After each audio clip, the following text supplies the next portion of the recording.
قرآن کی جو basic unit ہے، بنیادی اکائی، وہ آیت ہے۔ آیت کو ہم جملہ نہیں کہہ سکتے، آیت کو ورس نہیں کہہ سکتے، مصرع نہیں کہہ سکتے، اس کی اسی اصطلاح کو ہمیں ریٹین کرنا ہوگا۔ آیتیں چھوٹی بھی ہیں، بڑی بھی ہیں۔ آیتیں صرف حروف مقطعات پر بھی مشتمل ہیں اور مرکبات ناقصہ پر بھی مشتمل ہیں، پورے جملے کی ایک آیت بھی ہے، اور کئی جملوں پر ایک آیت بھی مشتمل ہے۔ یہ تمام امور توقیفی ہیں، یعنی حضور صلی اللہ علیہ وسلم کے بتانے پر موقوف علیہ، ان میں کسی کے اجتہاد کو، کسی منطق، کسی گرامر، کسی نحو، کسی بیان کے کسی اصول کو کوئی دخل نہیں۔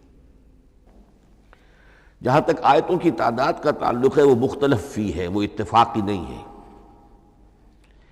اس لیے کہ 6,500 کے لگ بھگ آیات ہیں۔ فرق کیوں ہے؟ ایک بڑا فرق تو اس وجہ سے واقع ہو جاتا ہے کہ تمام سورتوں کے آغاز میں جو آیت بسم اللہ لکھی ہوئی ہے اس کے ضمن میں ایک اختلاف ہے کہ آیا ہر مرتبہ اس آیت کو کاؤنٹ کیا جائے یا نہ کیا جائے۔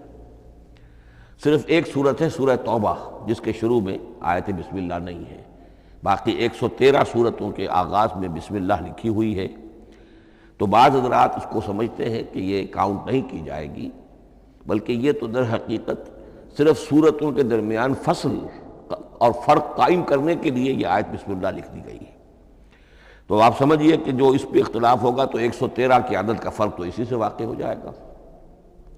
بعض اور مقامات پر بھی آیات کی تعداد میں قدر اختلاف ہے وہ روایات ہی کی بنیاد پر، کسی شخص کو خود یہ حق حاصل نہیں ہے کہ وہ اس میں کوئی فرق کر سکے، تبدیلی کر سکے۔ بہرحال 6,500 کے لگ بھگ آیات ہیں قرآن حکیم کی۔ آیتیں مل جل کر سورتوں کی شکل میں ہیں، ان کی تعداد متفق علیہ ہے 114۔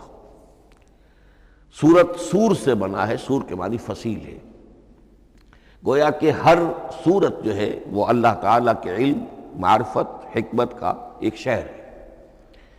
سورتوں میں آیات کے باہمی ربط کے حوالے سے اس کے معنی کے اندر اور اس کی حکمتوں کے اندر اضافہ ہوتا ہے، ربط آیات۔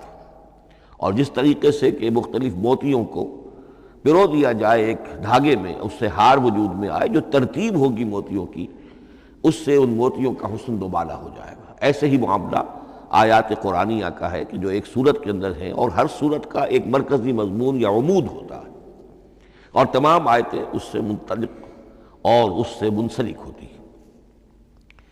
ان سورتوں کے بعد جیسا کہ میں نے عرض کیا، دور صحابہ میں ہمیں صرف ایک اصطلاح اور ملتی ہے، حزب اور یا منزل۔ وہ اس سہولت کے لیے کہ اگر ایک ہفتے میں پورا قرآن ختم کرنا ہو، اس کی تلاوت مکمل کرنی ہو، تو روزانہ ایک حزب پڑھ لیا جائے۔ یہ چونکہ دور صحابہ میں بھی مذکور ہے، لہذا اس میں ہم دیکھتے ہیں کہ حسن موجود ہے، یعنی یہ کہ نہ تو یہ قباحت ہے کہ سورتوں کو توڑا گیا ہو، بلکہ پوری صورتیں شامل ہیں۔ کوئی مصنوعی مساوات قائم کرنے کی کوشش نہیں ہے، کوئی حزب نسبتاً تھوڑا سا زیادہ بڑا ہے، کچھ تھوڑا سا چھوٹا ہے، لیکن تقریباً مساوی ہے۔ خام خواہ کی کوئی مصنوعی مساوات قائم کرنے کی کوشش نہیں ہے۔ اور اس کے باوجود یہ حسن موجود ہے کہ سورہ فاتحہ کو اگر ہم علیحدہ رکھ دیں کہ وہ پورے قرآن حکیم کے لیے ایک دیباچہ اور مقدمہ ہے، تو پہلے حزب یا پہلی منزل میں 3 سورتیں، دوسرے میں 5، تیسرے میں 7، چوتھے میں 9، پانچویں میں 11، چھٹی میں 13، یہ سیڑھی ہے بالکل۔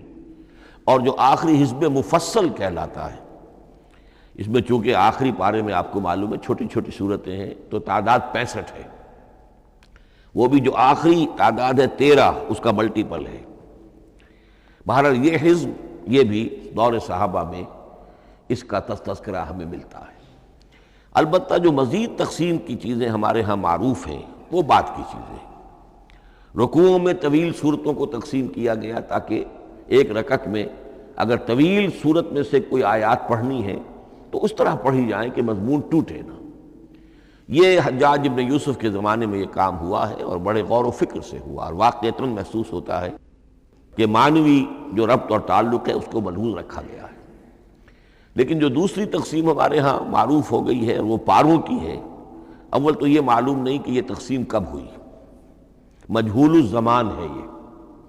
نمبر دو یہ کہ اس میں یہ زیادتی بھی نظر آتی ہے کہ سورتوں کی فصیلیں توڑ دی گئی ہیں، گویا کہ ایک مصنوعی مساوات قائم کرنے کے لیے کہ 30 دن میں اگر قرآن مجید ختم کرنا ہو، ہر مہینے میں ایک ختم قرآن کوئی شخص کرنا چاہے تو روزانہ ایک پارہ پڑھ کر، لیکن یہ کہ اس میں وہ حسن موجود نہیں ہے، بلکہ یہ قباحت موجود ہے کہ سورتوں کاٹ دی گئی۔